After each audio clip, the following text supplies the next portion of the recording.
नमस्ते बच्चों, कैसे हो आप। आशा करता हूँ कि आप इस लॉकडाउन के पीरियड में घर पर ही अपनी पढ़ाई करते रहे होंगे। चलिए आज हम बात करेंगे अकाउंटिंग फॉर पार्टनरशिप के इंटरेस्ट ऑन ड्राइंग वाले टॉपिक पे। इंटरेस्ट ऑन ड्राइंग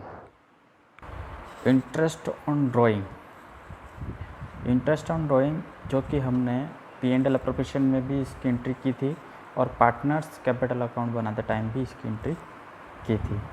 तो अब इंटरेस्ट ऑन ड्राइंग हमको वो सीधे सीधे दे रखा था, पर अगर कैलकुलेट करना हो तो हम कैसे उसको कैलकुलेट करते हैं। तो इसमें हम फर्स्ट केस देखते हैं कि जब rate of interest of drawing is given in percentage per annum. जब हमको रेट दे रखी है इंटरेस्ट ऑन ड्राइंग, IOD मतलब इंटरेस्ट ऑन ड्राइंग, और गिवन है परसेंटेज पर एनम पर, तो उसका फर्स्ट केस देखते हैं कि date of drawing is not given. इसका क्रॉस का मतलब नॉट गिवन। अब date of drawing is not given, तब हम क्या करेंगे, तब हम करेंगे interest on drawing equal to total product, total drawing जितनी भी ड्राइंग हमने उस ईयर में की है उसकी total drawing into rate upon में 100 इंटू 6 मंथ का एवरेज पीरियड मान के हम चलेंगे, क्योंकि यहाँ पे date of drawing is not given, तो हम 6 मंथ का एवरेज मान के चलेंगे। ये फर्स्ट केस का फर्स्ट पॉइंट हो गया। अब सेकंड में हम देखेंगे कि जब date of drawing is given, यहाँ पे नॉट गिवन थी, यहाँ पे है गिवन, तब हम क्या करेंगे, तब total drawing into rate upon में 100 इंटू जितना भी टाइम दे रखा है, यानी कि जितना भी ड्यूरेशन दे रखा है डिवाइडेड, और वो भी ड्यूरेशन वो वाला जो लेफ्ट है यानी कि बचा हुआ है, अपॉन में 100। अब T इक्वल टू क्या होता है ये हमेशा ध्यान में रखना, टाइम लेफ्ट आफ्टर ड्राइंग। अब मंथ में ही निकालेंगे हम इन मंथ, तो टाइम जैसे कि हमने 1 मार्च को ड्राइंग की है तो हमारा अकाउंटिंग ईयर एंड हो रहा है 31 मार्च, तो उसका कितना टाइम लेफ्ट हो रहा है, तो 1 मंथ।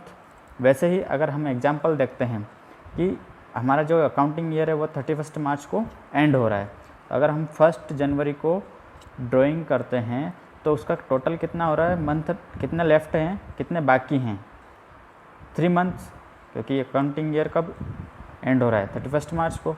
और 1 जुलाई को अगर हम ड्राइंग करते हैं तो उसका 9 मंथ का जो अकाउंटिंग ईयर एंड हो रहा है वो 31 मार्च को हो रहा है, तो 9 मंथ का पीरियड निकल रहा है। तो यही हमको 9 मंथ लगा के divided by 12 into rate upon में 100 इंटू जितनी भी ड्राइंग है वो हमको निकालना है, तो तब क्या निकल जाएगा, इंटरेस्ट ऑन ड्राइंग। ये हो गया फर्स्ट केस, जब हमको rate of interest on drawing is given per annum. उसका फर्स्ट केस था ड्राइंग इज़ नॉट गिवन, मतलब date of drawing is not given, और सेकंड केस है date of drawing is given. ये फर्स्ट केस हो गया। अब हम सेकंड केस के बारे में बात करते हैं। इस केस में क्या है कि when the different amount are withdrawn in different dates, जब अमाउंट भी अनइक्वल हो और टाइम भी अनइक्वल हो, तब इस केस में हम क्या करेंगे, हमारे पास अमाउंट भी अनइक्वल है, मतलब कि पहले मंथ उसने 5000 निकाले, दूसरे मंथ उसने निकाले 3000, फिर तीसरे मंथ निकाले उसने 2500, ऐसे करके अमाउंट भी अनइक्वल है और टाइम भी उसने पहले ड्यूरेशन, टाइम का मतलब यहाँ पे ड्यूरेशन है, मतलब कि 1 मंथ बाद नहीं निकाला, उसमें 2 मंथ की गैप कर दी या फिर 3 मंथ की गैप कर दी, तो अनइक्वल टाइम है और अनइक्वल अमाउंट है। तब उस केस में हम क्या करेंगे, एक सिंपल मेथड भी हो सकता है और एक product method.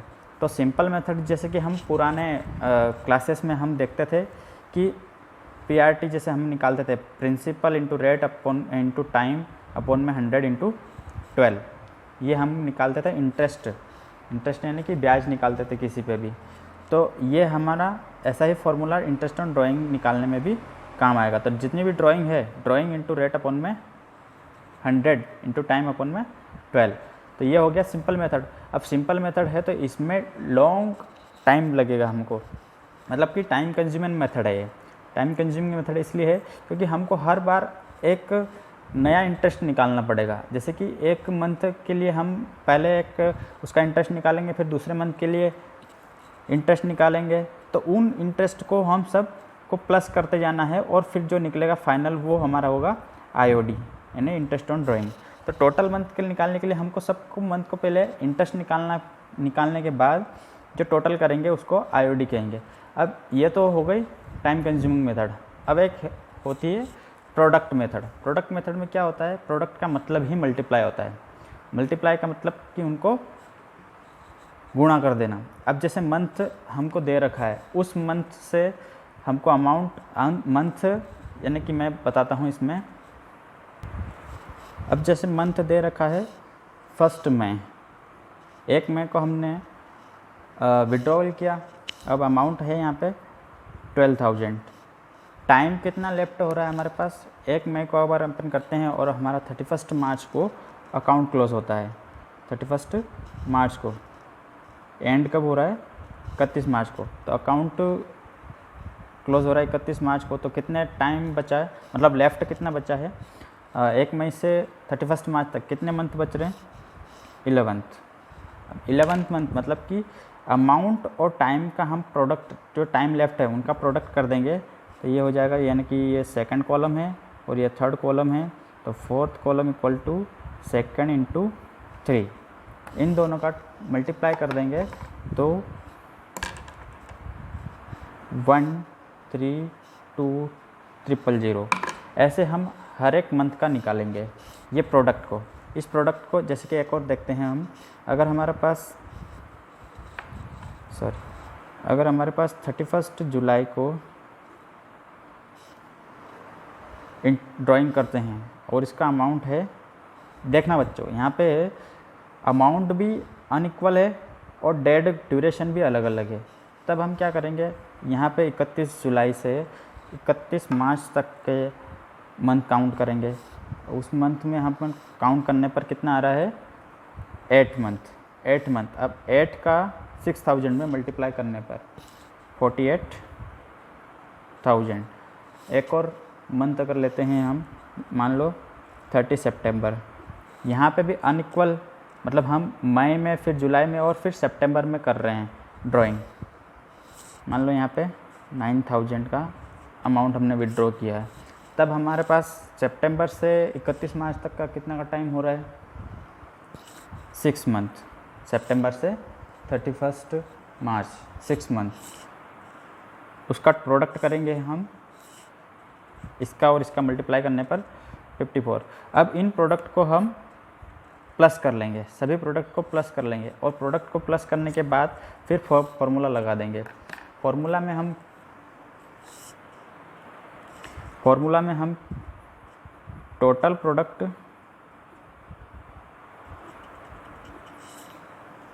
Into rate upon में 100 इंटू 1/12, क्योंकि ऑलरेडी हम मंथ का इनमें इंटू कर चुके हैं तो यहाँ पे मंथ काउंट करने की ज़रूरत नहीं है, सिर्फ 1/12 ये करना है। तो हमारा टोटल क्या निकल जाएगा, interest on drawing, total interest on drawing निकल जाएगा। ये होती है हमारी प्रोडक्ट मेथड। अब इसका मैं एक क्वेश्चन लेता हूँ। अब जैसे एक क्वेश्चन लेते हैं और इसको सिंपल मेथड से सॉल्व करते हैं।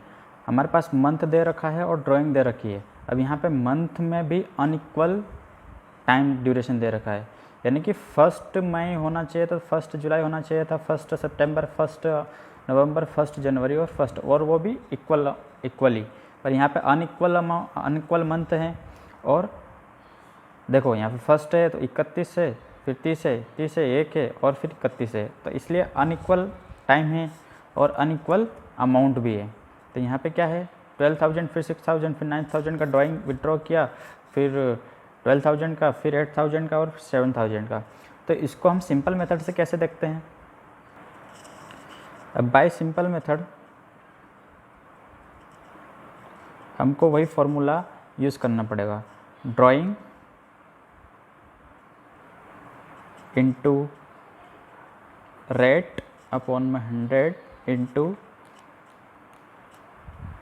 टाइम लेफ्ट अपॉन में 12। और ये हर मंथ में अपन को लगाना पड़ेगा। तो ये इसको कैलकुलेट करने के लिए हमको नीचे एक टेबल फॉर्म करनी पड़ेगी। जैसे ये फर्स्ट मंथ हमको दे रखा था, फर्स्ट मई अमाउंट निकाला था हमने 12,000। अब 12,000 का हम कैलकुलेशन कैसे करेंगे? 12,000 यानी कि ड्राइंग इनटू रेट अपन को दे रखी थी 9% पर एनम, और जो हमारा क्लोजिंग यानी कि एंडिंग हो रहा था 31 मार्च को, तो हम 1 मई से 31 मार्च तक काउंट करेंगे कितने मंथ हो रहे हैं। 11 डिवाइडेड बाय 12, तो हर बार हमको ये काउंट करना पड़ेगा, और इसका जो सॉल्यूशन निकल रहा है वो हो रहा है 990। फिर वैसे ही हम इसका सेकंड मंथ का निकालेंगे, यानी कि 31 जुलाई। 31 जुलाई का जो अमाउंट दे रखा है वो 6,000। वैसे ही हम 6,000 इंटू 9/100 इंटू, अब 31 जुलाई से मंथ काउंट करने पर कितना आ रहा है? जुलाई है 31, तो जुलाई को काउंट नहीं करना है, जून को करना है। अगस्त, सितंबर, अक्टूबर, नवंबर, दिसंबर, जनवरी, फरवरी, मार्च, 8 मंथ डिवाइडेड बाय 12। तो हमारा जो अमाउंट निकल कर आ रहा है वो, ऐसे ही हम सभी मंथ का अलग अलग इंटरेस्ट, ये हो गया इंटरेस्ट। अब इंटरेस्ट को हर महीने का अलग निकाल कर उनको ऐड करना है। वैसे ही हमने सभी मंथ का निकाल लिया है, सितंबर, नवंबर, 30 सितंबर और 30 नवंबर, 1 जनवरी और 31 मार्च। अब 31 मार्च को यहाँ पे 0 इसलिए आया क्योंकि हमारा अकाउंट भी क्लोज कब हो रहा है? 31 मार्च को ही, तो मंथ बचा ही नहीं, तो 0, तो अमाउंट भी हमारा इंटरेस्ट भी क्या निकलेगा? 0। अब इनका हम क्या करेंगे? टोटल कर देंगे, प्लस कर देंगे। इनका प्लस करने पर आ रहा है 2295, और हमारा जो प्रोडक्ट है उसका अगर प्लस करते हैं हम, यानी कि टोटल, अब ये जो है इंटरेस्ट ऑन ड्राइंग है, इंटरेस्ट ऑन ड्राइंग क्या हो गया? 2295। यही इसी को हम पी एंड एल अप्रोप्रिएशन या फिर कैपिटल अकाउंट में इसको लिखते हैं। अब हम चलते हैं, यह तो थी हमारी सिंपल मेथड। अब हम प्रोडक्ट मेथड से इस क्वेश्चन को सॉल्व करते हैं। ये थी long time consuming. Product method से हम इसको क्वेश्चन को सॉल्व करेंगे। तो 1 मई को 12,000 का अमाउंट हमने निकाला है, उसका जो टाइम हमने ड्यूरेशन पहले ही निकाल लिया था 12। अब इनका प्रोडक्ट करेंगे टाइम और अमाउंट का, यानी कि कॉलम सेकंड और थर्ड का हम मल्टीप्लिकेशन करेंगे। इसका मल्टीप्लाई करने पर आ रहा है 132 00 000 48 000 54 000 48 000 24 000 और 00। मल्टीप्लाई करने पर ये आएगा। अब इसका हम क्या कर देंगे? टोटल लगा देंगे। टोटल लगाने पर आ रहा है 306 000। अब ये जो हमारे पास प्रोडक्ट आ गया है, प्रोडक्ट को ही हम उस फॉर्मूले में पुट कर देंगे। अब हमारे पास प्रोडक्ट आ गया है, यानी कि मंथ को हमने जो लेफ्ट था उसको अमाउंट से मल्टीप्लिकेशन करके उसको प्रोडक्ट बना लिया, और प्रोडक्ट को हमने प्लस कर लिया। तो अब इसको हम फॉर्मूले में पुट करें।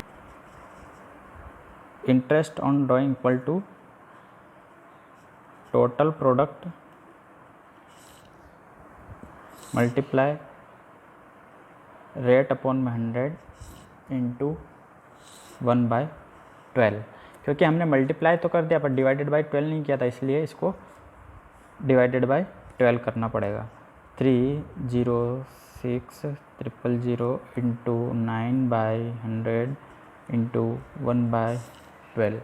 अब इसका भी हम कैलकुलेशन करेंगे, तब भी जो हमने सिंपल मेथड में निकाला था वही अमाउंट आएगा। देखिए सिंपल मेथड में भी हमने इसी अमाउंट को निकाला था, और ये हमारे प्रोडक्ट मेथड में भी यही अमाउंट निकल रहा है। तो ये जो थी सिंपल मेथड, ये बहुत लेंदी थी तो जिसके कारण हमारा टाइम कंज्यूम हो रहा था।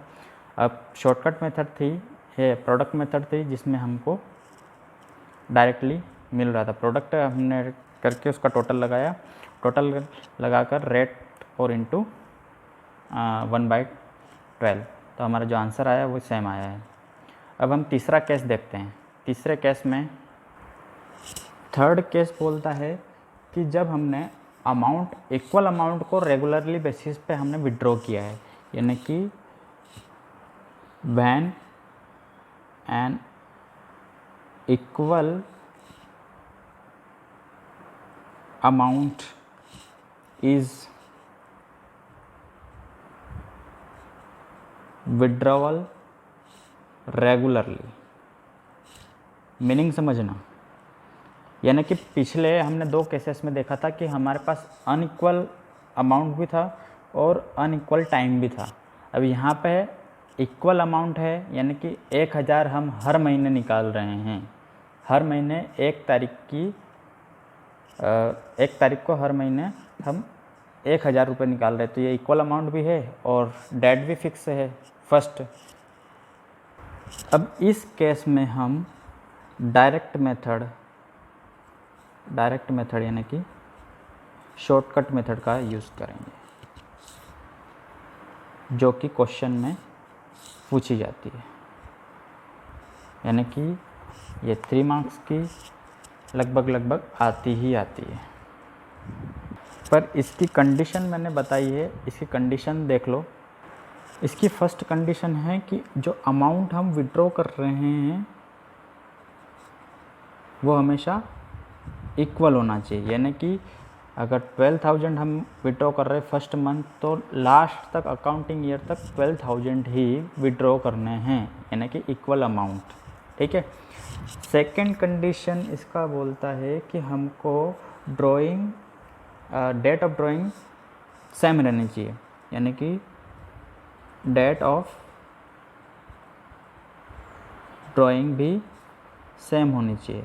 अगर हम फर्स्ट डेट को यानी कि 1 जनवरी को निकाल रहे हैं, तो फिर 1 फरवरी, 1 मार्च, 1 अप्रैल ऐसे निकालना है। Date of drawing is same, पूरे साल के लिए date of drawing is same. और थर्ड कंडीशन हम देखते हैं कि इसमें कोई गैप नहीं होनी चाहिए। गैप यानी कि अगर 1 मंथ का हम गैप ले रहे हैं, तो उसी 1 मंथ को पूरे होल ईयर चलाना है। अगर क्वार्टरली हम विड्रॉ कर रहे हैं तो क्वार्टरली करना है,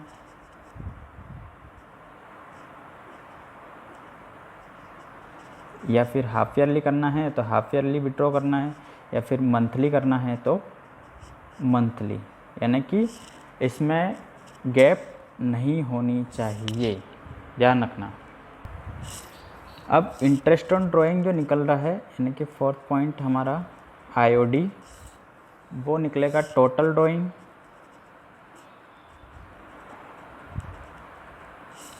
ड्राइंग इंटू रेट अपॉन में 100 into T divided by 12। Shortcut method में T को निकालने के लिए एक फॉर्मूला बन रहा है, जो कि हम देखते हैं। जो ये T है, हम इसको कैसे निकालते हैं, अब इसमें शॉर्टकट मेथड में देखना क्या है। Time left after first drawing, ध्यान से सुनना। Time left after first drawing plus time left after last drawing,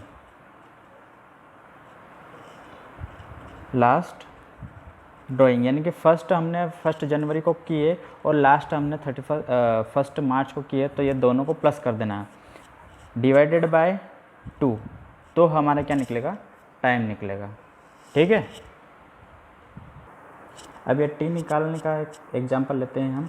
जैसे कि फर्स्ट हमने ड्राइंग की है 1 जनवरी को फर्स्ट ड्राइंग की, और हमारे 31 मार्च अगर जनवरी 1 को हमने विड्रॉ किया है और हमारा 31 मार्च क्लोज़ हो रहा है, अकाउंट क्लोज़ कब हो रहा है? 31 मार्च को। तो इसमें हम काउंट करेंगे टी कैसे करेंगे? 1 जनवरी। अब time left after first drawing हमने की है 1 जनवरी को, तो कितना हो गया टाइम?